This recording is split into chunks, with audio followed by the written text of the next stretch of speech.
You are listening to WMHW HD1 and HD2 Mount Pleasant Mountain 91.5, a service of Central Michigan University's School of Broadcast and Cinematic Arts.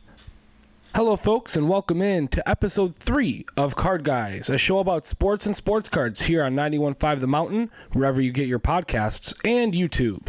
I'm your host Anthony Schulte, joined today by my co-host Ryan Donnelly and fellow card guy Doug Mobley. Let's get right into it. We mentioned last week Damian Lillard and his drama this offseason regarding being traded. Well, just after that episode last week, he got traded to the Milwaukee Bucks, an insane 3-team deal. The Bucks get Damian Lillard, the Blazers get Drew Holiday, DeAndre Ayton, Toumani Camara, and a 2029 first-round pick. And the Suns got Yusuf Nurkic, Grayson Allen, Nasir Little, and Keon Johnson. Then Drew Holiday got dealt to the Celtics. The Celtics get Drew Holiday, and the Blazers get Robert Williams, Malcolm Brogdon, a 2024 first-round pick, and a 2029 first-round pick. Damian Lillard can come in and ease that tension off his back and be like, look, Giannis, I got you, right? And they still have Chris Middleton. They still have Brook Lopez. So they have a lot of, and even Pat Connaughton, who I really like Pat Connaughton. The Bucks just got a way better player than Drew Holiday and gave up Drew Holiday. And they didn't give up much. And I think that's a big win for the Bucks. And also, I think a big winner is the Blazers. I mean, the Blazers, they have now DeAndre Ayton. They have Robert Williams. They're looking to trade Malcolm Brogdon, which I can understand that with their guard depth and their young guards. But I think Malcolm Brogdon would be able to, especially as a former Rookie of the Year, he'd be able to really help that team and those young guys really grow and mature. But they're trying to look to get off Malcolm Brogdon. And they got a bunch of picks. They have 2 pick swaps. I forgot to mention that.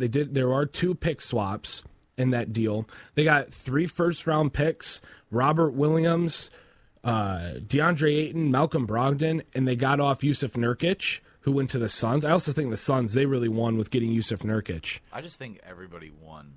Overall, it was a win-win-win trade. It was a triple win-win. I mean, even scenario. When we think about it, even the Celtics won. It's a win-win-win-win. Yeah. Even the Celtics won because they got a player in Drew Holiday that now, if you look at the Celtics team, Drew Holiday, Jaylen Brown, Jason Tatum, Kristaps Porzingis, and Al Horford. Yeah, but what does your bench look like though? That is an insane team. Actually, I will look up their. While he looks that up, chart. I just want to say that Nurkic fits the Suns so well. He does. Better than Ayton, I feel like. He's a vet. He's a little older than DeAndre Ayton. Ayton, he's been overlooked because of his really bad playoff performance this past year, but Ayton now has something to prove with being on the Blazers. I really like that trade. He's going to fit well with Billups' offense. Nurkic is going to be that veteran in the locker room, that center, who's, even though, he got hurt, he had a really bad injury a few years ago, he's still a very solid veteran center. He's definitely going to be the starter in Phoenix. I just love it. Words cannot explain how much I love that Nurkic is on the Suns. It fits the system well. He works so well. I think he's going to work well with Kevin Durant, Booker. I don't know. All right, I got the Celtics depth chart here. At point guard, Drew Holiday, Peyton Pritchard. So Pritchard's the backup point guard. Decent. Shooting guard, Jaylen Brown, and then, why am I blanking on Derek White. Oh, Derek White. I forgot he's on the Celtics. Derek White, he can also play point guard too. So you have Derek White as that backup guard. Small forward, Tatum, Hauser, and Walsh, who they just draft Walsh out of. Donnelly, my sister, she loves the Hauser brothers. So you have Hauser, you have Walsh, who just got drafted out of Arkansas. And then you have, at power forward, you have Horford and Jacoby Brissett. Not Jacoby Brissett, that's a football player. Oh, boy. That's embarrassing. You have Horford, Brissett, and then center Porzingis, Cornette. Underdog NBA provided that for me, and they only use last names, so my NBA knowledge was tested and failed. Jordan Walsh, that was his name, if you are wondering. So the Celtics, they're not as deep as they used to be with Brogdon and Robert Williams. But do you guys think they got better or worse? I think they kind of stayed the same. I don't think they got better nor worse. But I'm interested to see what you guys have to say. I think they stayed the same, just maybe lost a couple minutes worth of depth players, but I think trading... I mean, you lost Robert Williams and you got Kristaps Porzingis. I think that is a huge win for the Celtics. Well, I think Robert Williams is a fantastic player. Porzingis is probably, a top 3 center in the NBA? Yep. I'd say so, I agree. I think they stayed the same. You lost a lot of bench depth over the year, this offseason, which sucks. Like, you lost Grant Williams, you lost Robert Williams, you lost Marcus Smart, you lost all these guys, but you have so much depth. I forgot they lost Marcus Smart. I forgot about that trade. Grizzlies. He is. Forgetting about that, which he fits that culture well. He does. Besides the point, you have so much depth that you can just push up from the G League, like Sam Hauser, Peyton Pritchard, the guy that you drafted from Arkansas. Yep. What's his name again? Jordan Walsh. That the Celtics are still going to be fine with their bench depth. You lost so many key players, but you still have guys that I feel like that can shine. You got Porzingis, which is incredible. Doug said Porzingis is a top 3 center. I think he's more of a top 5 power forward. Yeah. Because he's running power forward. I think he's a top 5 power forward. If he plays anything like last season on a winning team, he's going to be out of his mind. I had him on fantasy basketball last season. He did very well for me. I love Porzingis. When he wasn't hurt. He got hurt a couple times. Here's the thing. That lineup is incredible. The starting lineup's incredible. That's wild. That's like perfect. That is the ideal NBA lineup. I think you have your 2 stars, and then you have your just role players. That's what an NBA lineup should look like. The Boston Celtics textbook lineup. The only thing that can go wrong is if Drew or Kristaps tries to be the star when they don't need to or shouldn't. Yeah. When Tatum and Brown are off, okay, now go be the star that you are and that you were on your other teams. But if Brown and Tatum are going off and they're the superstars, don't try and play hero ball. Don't try and be the superstar, because that's what we see with a lot of these quote-unquote super teams or teams that get a lot of insane talent is the hero ball, is the, I want to be the star, I want the highlight play, I want the attention. Well, are you willing to give that up? Are you willing to give up that attention? And that's, I think, what the Warriors did so well.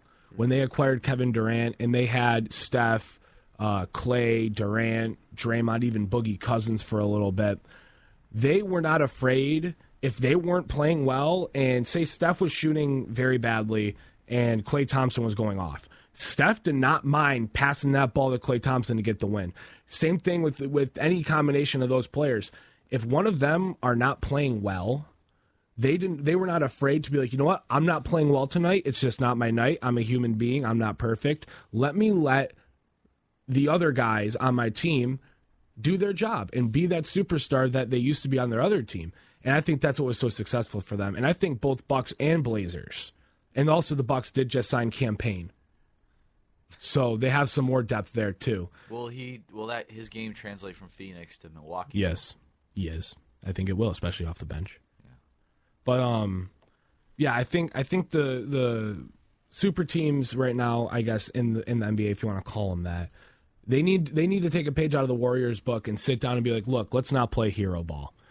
But next on the docket today, it's Media Day in the NBA, a festive time where all the teams come together, they take their photos, you get your social media content. It's a fun time in the NBA. It marks the start of a new season. You've got training camp coming up, you've got preseason, and then you got NBA tip-off in less than a month. I cannot wait for this season to start. It's felt like a long off season. But Jimmy Butler he's back up to his antics. Last year, showing up with the dreadlocks. This year, he's showing up with more of an emo look, as Ryan alluded to. He has the mascara and the early 2000s haircut with the hair over the eyes. Pierce the veil hair. And that's exactly what it is. Yes, and the piercings all around. He kind of looks. People are comparing it to a Dennis Rodman type look. And he's out here. He always trolls at Media Day. He always says, at Media Day, I troll, and then he goes back to who he usually is, I guess, for lack of a better term. He tries to put on this troll personality at Media Day to mess with the reporters and the teams. It's kind of funny. It's funny when you see it. Last year, I got a good laugh out of his antics.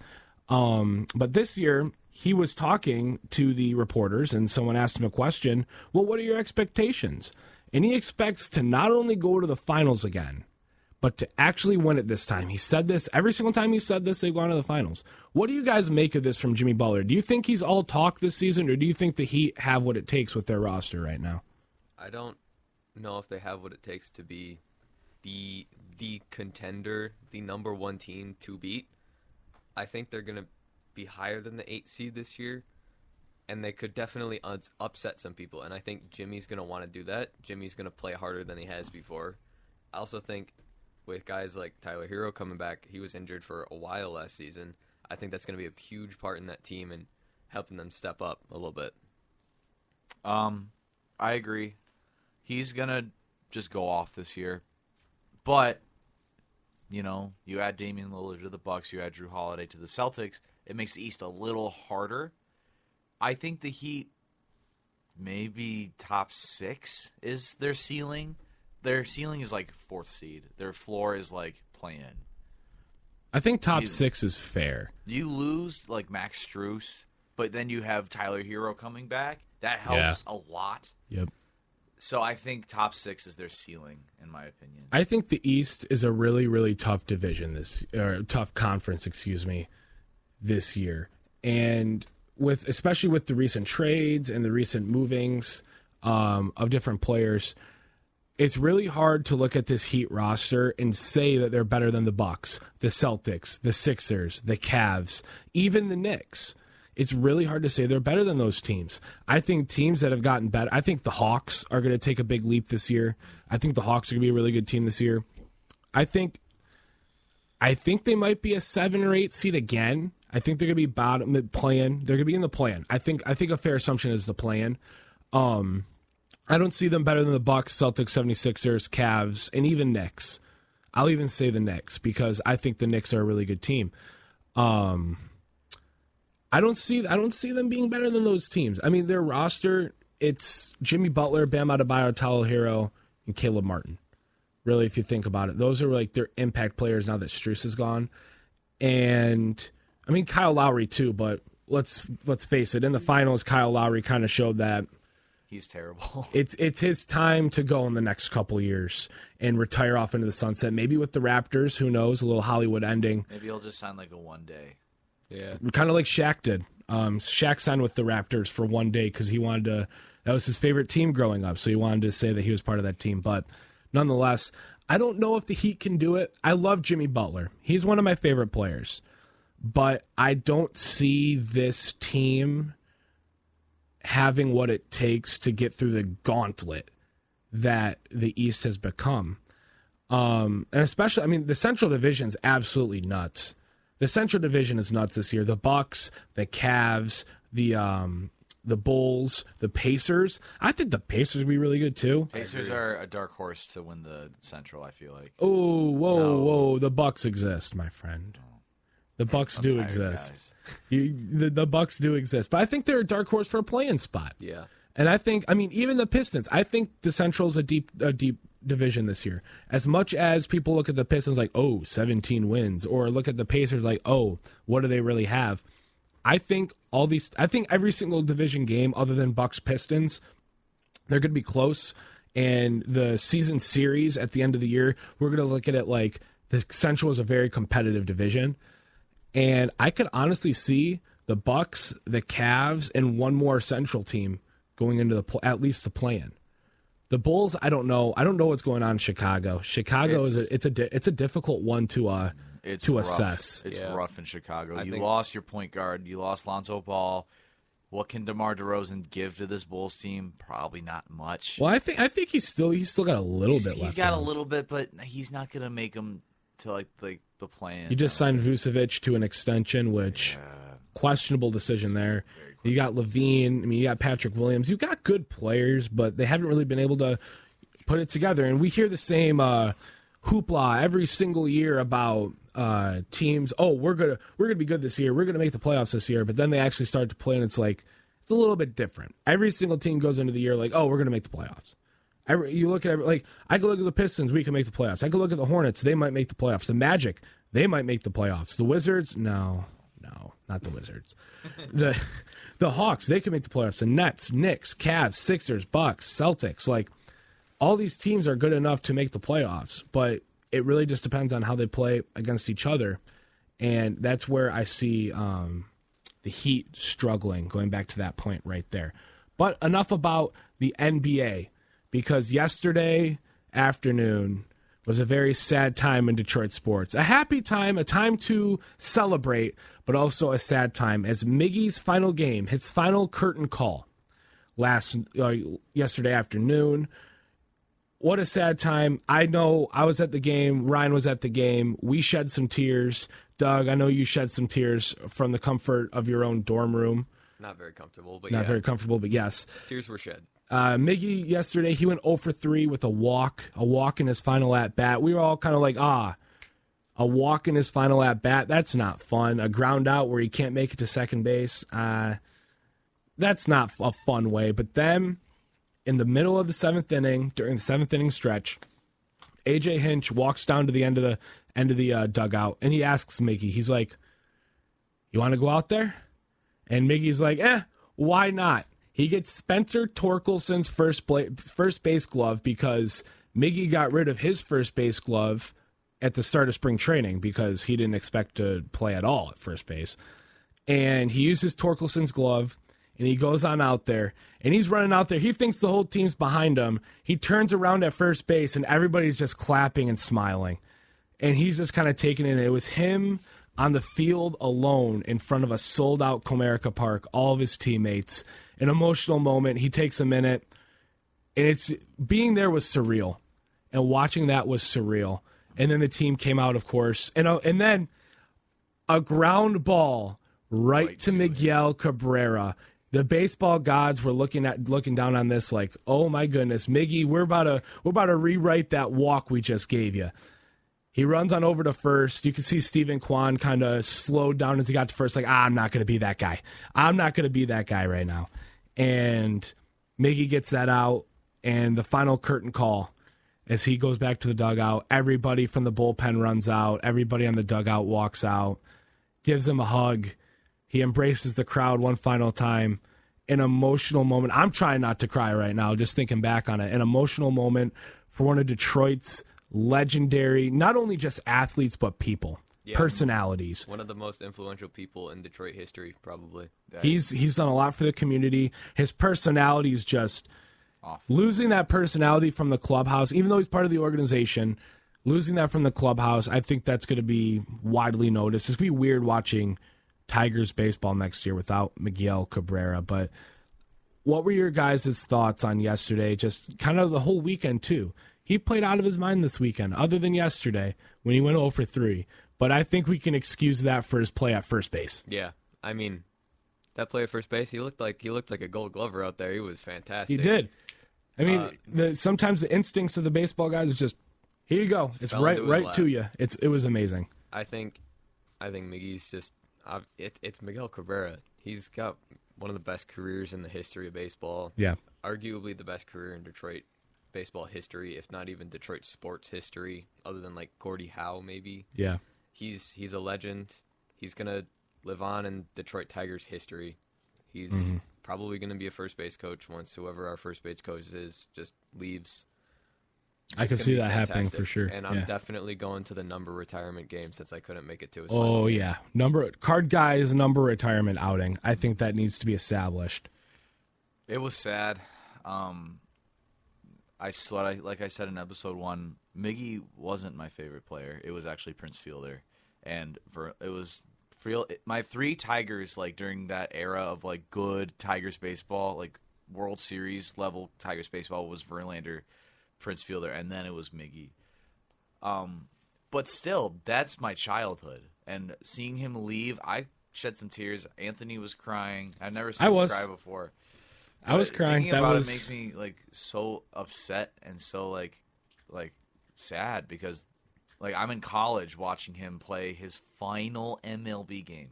That was just a crazy thought. And although I would have liked to see at least a single out of him, it was cool to see him ground out to first. That was like, okay, you had your walk, now here's the ball. go get this guy out. It was so cool. But I think the coolest moment last night was the card stunt.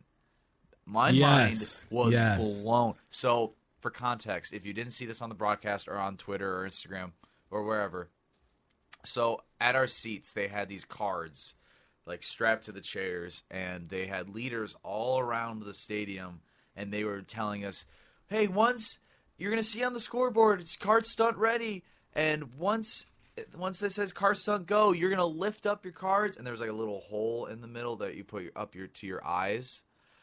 Ugh. And oh my gosh, I cried because I thought it was not going to work. I was like, they're not going to do this. There's absolutely no way. It's a waste of time. And once they counted down and we put like our cards up to our face, all you saw was Gracias Miggy all across the stadium, 3,500, the Tigers logo. There's a drone shot somewhere that Bally Sports showed, and I cried. I have a video of it, but it was beautiful. It was beautiful. Like, I saw it, like, from our seats, we saw Miggy, exclamation point. Mm-hmm. I was just shocked. I was like, it worked. Like, that was awesome. Miggy, that was the greatest Tigers game. Greatest Detroit sports game I've ever been to in my life. And I've been to a couple of playoff games for, like, these sports, but it was that was awesome. It was a beautiful day. I know it's a sad thing to think about. We don't get Miggy playing baseball anymore. But it's also a time to celebrate. Look back on an illustrious career and really look at it like, okay, we had a run where all of our teams had generational icons on them. Nicholas Lidstrom, Calvin Johnson, Ben Walls, and Chauncey Billups, Miguel Cabrera. You might even be able to throw Justin Verlander in there, but I don't think he was here long enough, and he didn't have the career Miguel Cabrera did for the Tigers. 10 years, a couple no-hitters, a Cy Young, and an MVP. I think he's up there, but he's not up there. The guy. Yeah, he's not Miguel Cabrera, but he's definitely making it to the Hall of Fame. We've seen first ballot Hall of Famer for him. We've seen so many icons roll through from about 2000 to 2015. We had this stretch where we were blessed with so many different icons in all sports. All sports had an icon, and now it's kind of over. We don't have that anymore. As of right now, we don't know yet, but as of right now, we don't have that anymore. Now we have now the future is Mo Seidler and Dylan Larkin, Amon-Ra St. Brown, and maybe Jared Goff and Brian Hutchinson. Branch and Hutchinson. Spencer Torkelson, Kerry Carpenter, Riley Green, and then maybe Colt Keith, and then Cade Cunningham, Jaden Ivey, Asor Thompson, Jalen Duren. Can't forget about my boy Duren. I love Duren.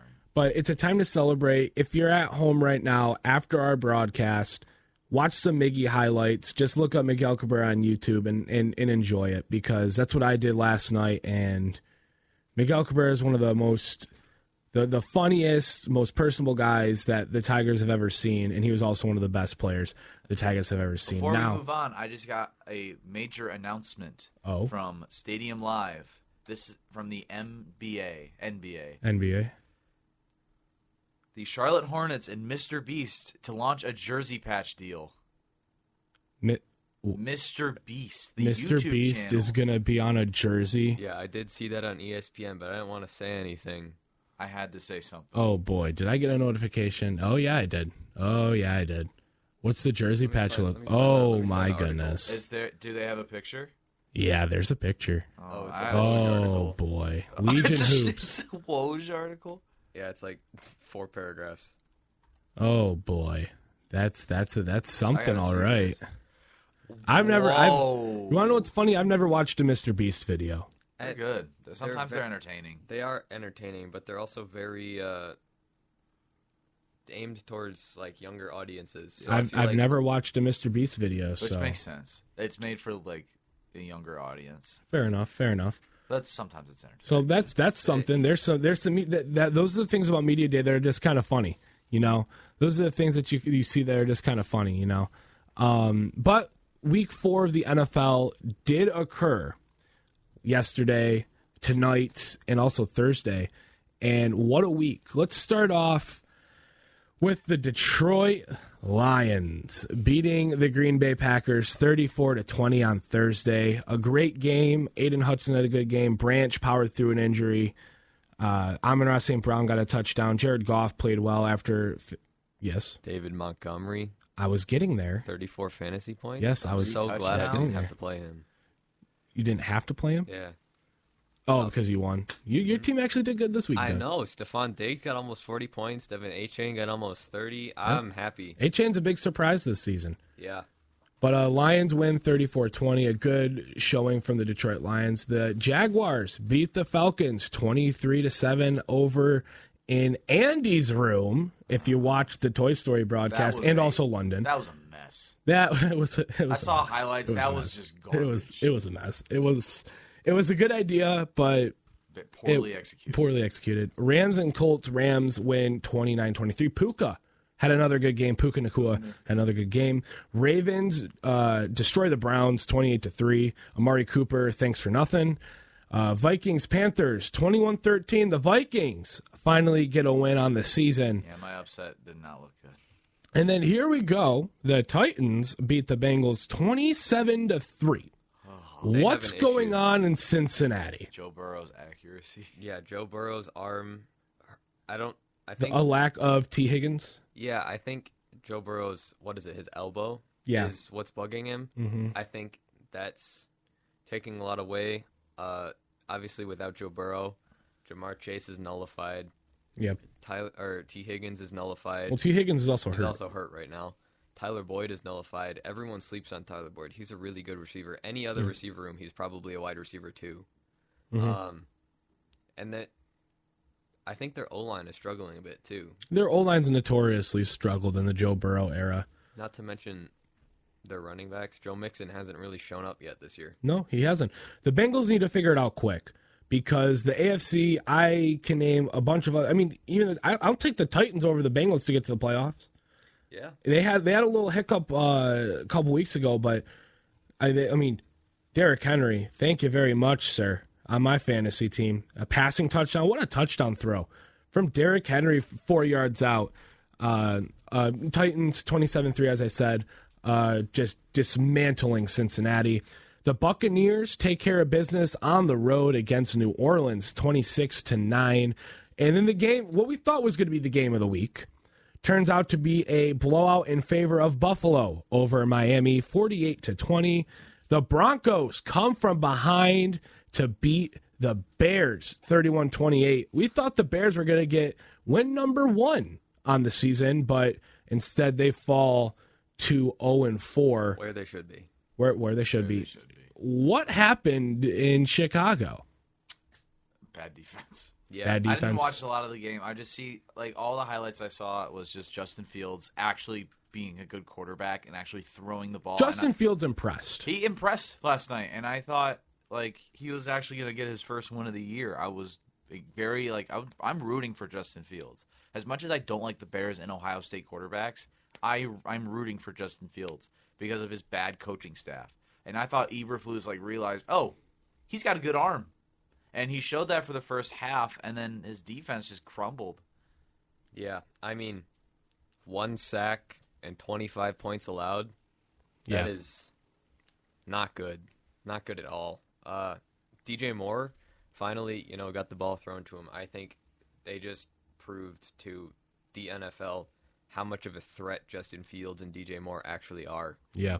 I think if they can actually figure out the defense, which is, let's be honest, it's the Bears. It's probably not going to happen. That they could actually be a decent team, but the defense needs to not be the worst team in the league for that to happen. Right. Moving on, again, 31-28, Broncos beat the Bears in a come-from-behind victory. One of the shockers of the day, an overtime game between the Commanders and the Eagles. 34-31, the final. Eagles take it in OT, but the Eagles haven't really impressed me this year yet. No. I mean, we've had some shows of just A.J. Brown and Devonta Smith just kind of running routes against everybody. But Jalen Hurts, he doesn't seem to want to play well in the first half this season. He kind of struggles, and then once his team is either down or just already handedly in the lead thanks to one of the best defenses in the country, that's when he decides to show up. Right. The Commanders usually lose to the bad teams, but keep it close with the good teams. That's how they've always been since this era of Commanders football. I thought they'd pull it off because I was like, oh, here's their one upset of the year. That they disappointed. I'm not surprised. They're going to destroy. I think they're going to absolutely whoop the Bears on Thursday. Yeah. Mm-hmm. It's not even going to be close. All right. I have a smile on my face this morning because of our next game. If you remember on our picks last episode, I picked as my upset the Houston Texans to win against the Steelers. And boy, was I right. 30-6 against the Steelers. The Texans take the victory. Are the Texans legit? I think so. Yes. I think they've proved after this game that they can actually be a contender. And that's thanks to D'Amico Ryans coming in from defensive coordinator for the 49ers, coming in as head coach and really changing the culture there. And also, C.J. Stroud is an impressive young talent. He's ready. He is. I think he's better than Bryce Young. Yes, he's definitely better than Bryce Young. And I think maybe that's part of the receiver room. But Bryce Young has Adam Thielen. He should not be complaining about that. That shouldn't be his issue. But, I mean, we've seen Nico Collins, sorry, Ryan, drop 25 points when he's on Ryan's bench. We've seen Tank Dell drop 25 points when he's on my bench.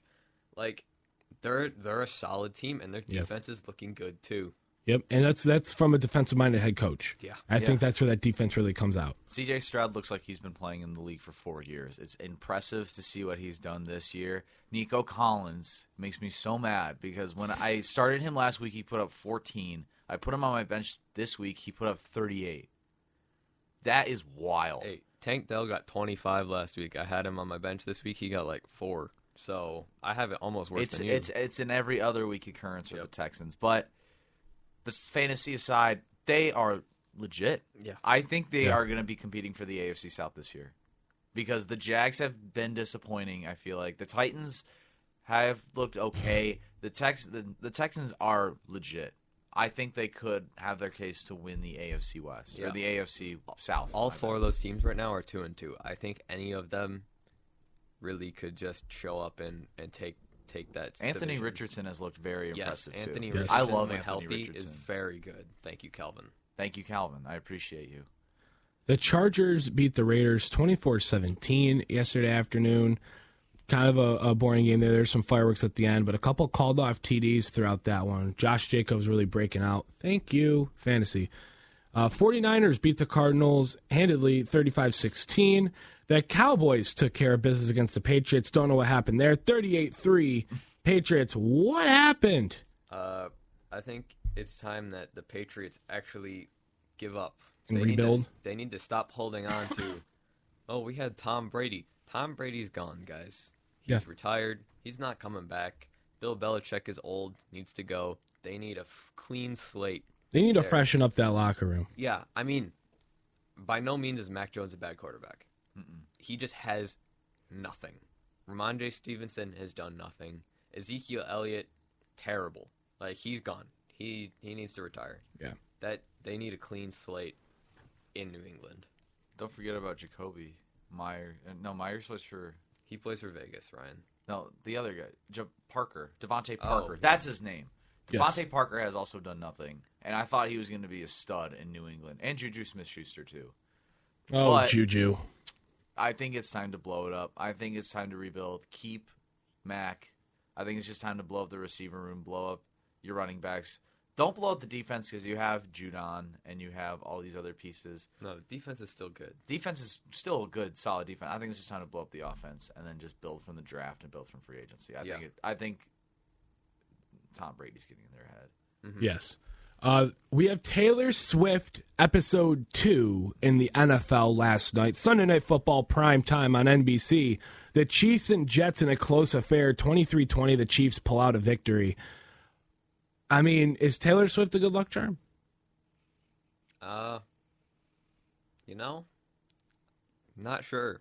It seems I can't seems tell like if it. they played better or worse. Really, like They definitely struggled last night. I will say they definitely did struggle last night. They barely beat a Jets team with a very. I mean, Zach Wilson. Props to him. He had a spectacular night last night. Props to him. Hopefully, he could play like that for the rest of the season. Of course, I benched Garrett Wilson in preparation for this matchup with the Chiefs' defense, and of course, that flip-flopped hard on me. But nonetheless, the Chiefs take home the victory. And then tonight, Monday Night Football, we're back to one game a night we can focus on. Seahawks and Giants. And this is another game, back-to-back in the Meadowlands. Back-to-back nights of primetime football in the Meadowlands. It happened, I think, week 1, and it's happening again here week 4. Seahawks at Giants, 8:15 tonight. That's on ESPN for you. And I'm pretty sure there's a Manning Cast 2 tonight. So if you enjoy that, that will be available for you. So the NFL is a very, very, very exciting time. We'll get to week 5 picks on Wednesday. We'll have our week 5 picks for you. But college football, we're going to talk about a certain team. How about them Chippewas? CMU defeating Eastern Michigan 26-23 off of a touchdown in the fourth quarter that sealed the game for Central. A little bit of stats for you. Jace Bauer, 19-26, 218 yards, a touchdown and interception. Miles Bailey, 14 carries, 92 yards, and Chris Parker, 4 receptions, 49 yards, and a touchdown for Central Michigan. Do we think Central Michigan goes to a bowl game? Because they've really impressed. Even in that loss against number 10 Notre Dame, I think they played really well. Scoreboard doesn't really say the whole case there. So do we think Central Michigan's legit this year? You know, I thought going into the game that Eastern was by far the better team, and I think Central Michigan flipped that table. I really think, at least in the west of the MAC, the only team that they're going to lose to at this point is Toledo. Toledo, and even then, they might keep it close with Toledo. Yeah. But I really like Toledo. Toledo's a very good team. Toledo's a good team. And the East is a different situation. But I think we could see Central going to a bowl game this year. It's not going to be a big bowl game, but it's still a bowl game. We might actually make it to a bowl game. And Central's really impressed me. Jace Bauer has been an impressive player since coming in for Burt Emanuel. And I'm really happy with how Jace Bauer's been playing. And it's contributed to winning.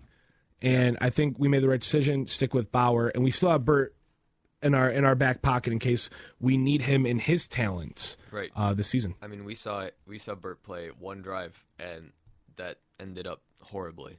So I think the team functions better around Jace, and that shows. I think the team also functions better at home. We're undefeated at home, 2-0 compared to 1-2 now.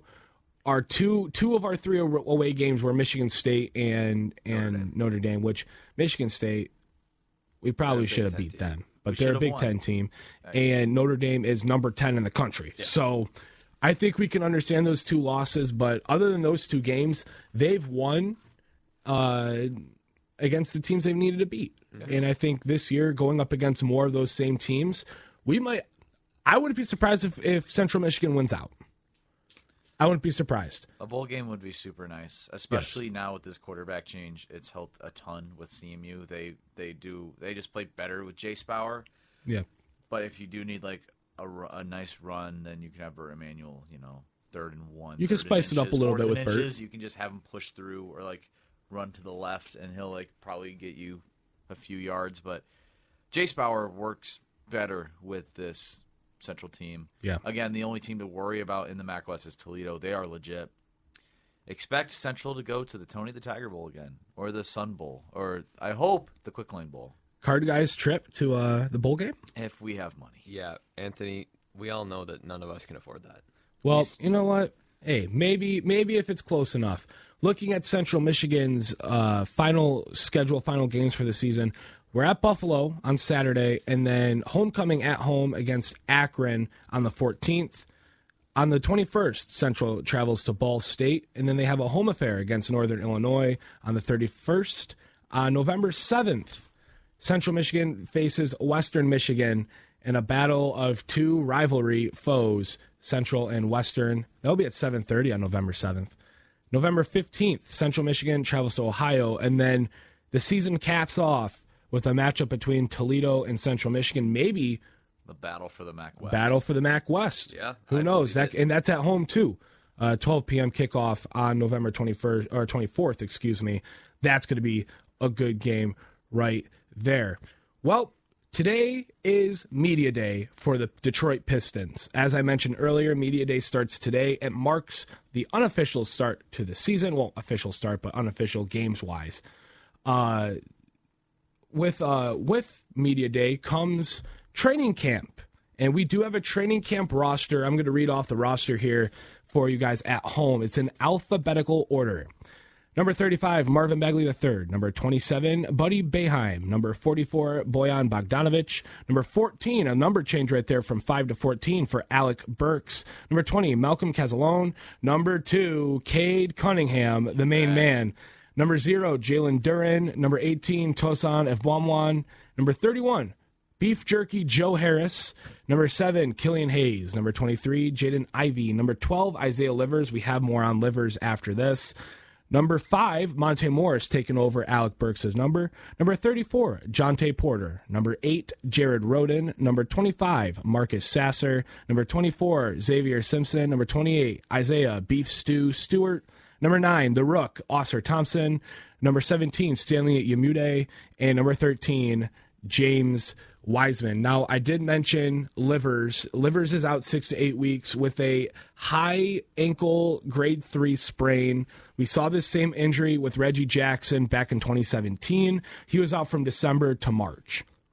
So it'll be a long timetable for return for Isaiah Livers. And something about Isaiah Livers, he's very injury prone, is what I've figured out.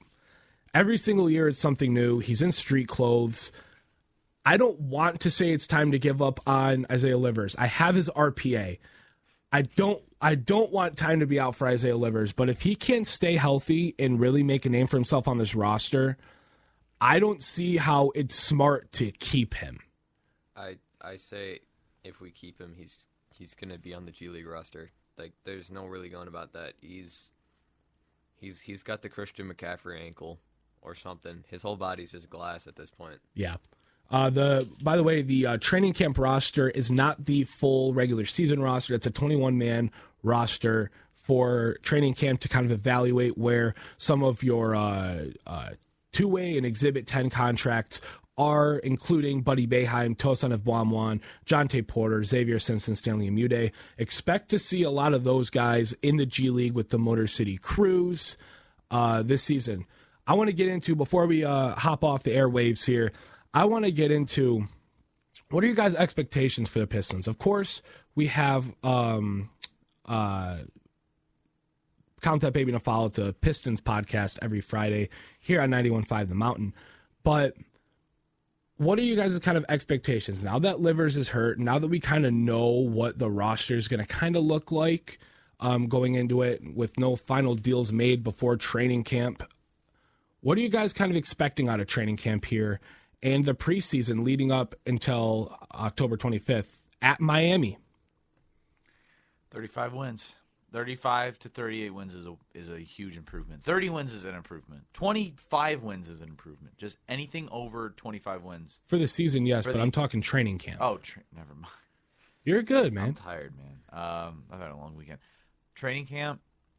Some players you want to watch out for. Some, like I said in the show, I really want to see Wiseman and I forgot the other guy, James. I just want to see Wiseman go out and score 20 for the Pistons. They're 5 games. You have that matchup against the Thunder twice. You got, I think, one at home, one away. That doesn't really matter. One's at Oklahoma City and one's in Montreal. Montreal for the Canada series. Oh, okay. The NBA likes to send Pistons on foreign excursions. Went to Paris this past year, so and we're in Montreal. Canada. So Wiseman and Chet, that's going to be a fun matchup to see. I feel like Monty wants to start Wiseman because they just want to see what he can do. I don't know if Wiseman's the start though. Wiseman's not the starter for the regular season, but for training camp. Yeah, for training camp, yes, but for regular season, he's going to come off the bench. Yeah. I meant that in a training camp. I apologize, but I think they're just going to start Wiseman for training camp. He's gonna go off in training camp, and then become that solid guy that comes off the bench for the Pistons. Him and then I forgot the other person off the top of my head. Bagley, that's the guy. Marvin Bagels. Marvin Bagley Bagels Jr. the third. He's not a junior. He's the third. I'm going to make this quick, but Bagley works better with Cade. When he didn't have Cade with him, he struggled a ton. And yeah, if he doesn't perform like he did the second half of 2022, then I feel like we're just going to ship him off somewhere. He's a bust. I'm sorry. At this point, it's been 5. I do the 5-year rule, which is if they don't perform in 5 years, then I call him a bust. It's been 5 years. 2017, he's a bust. Marcus Sasser. That's who I'm looking for. Ooh, I like that pick. Marcus Sasser I guess you could call that a sassy pick. Yeah. But yeah, I'll see myself out. I think he's gonna prove himself this preseason. He's hopefully drops at least 10 points per game. I think he's gonna get the minutes to maybe get 15 per game. Yeah. And look, nobody wants to say it, but we're looking for Killian Hayes to actually do something this preseason. Yes. Yep. We need Killian Hayes to actually show up and be consistent, or else there's no hope left for him. Some things I'm looking for. Tosan Ebwamwan. I really like his game. What I saw in Summer League, he's a really good defensive player, defensive-minded with a good athletic background. He can get to the rim, a nice wing.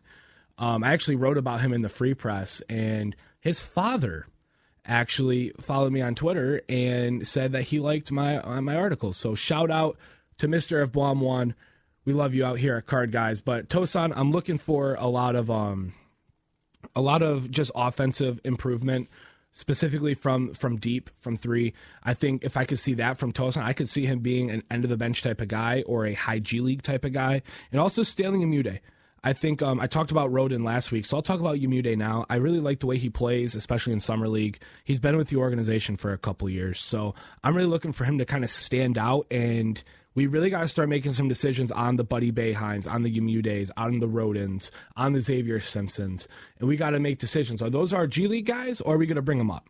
And I think Monty is going to be the guy to do that for the Pistons this season. And also Sasser, I really like that pick. Sasser, if Sasser can show out for us this season, I think that might cement Killian Hayes into the ground. Well, that is all we have for today's show, folks. Thank you for tuning in to episode 3 of Card Guys on 91.5 The Mountain, YouTube, and wherever you get your podcasts. Join us Wednesday when we discuss NFL Week 5, some more Media Day festivities in the NBA, and some new NBA Hoops trading card news that came out yesterday. Oh, man. For Doug Mobley and Ryan Donnelly, I'm Anthony Schulte saying, so long, everybody.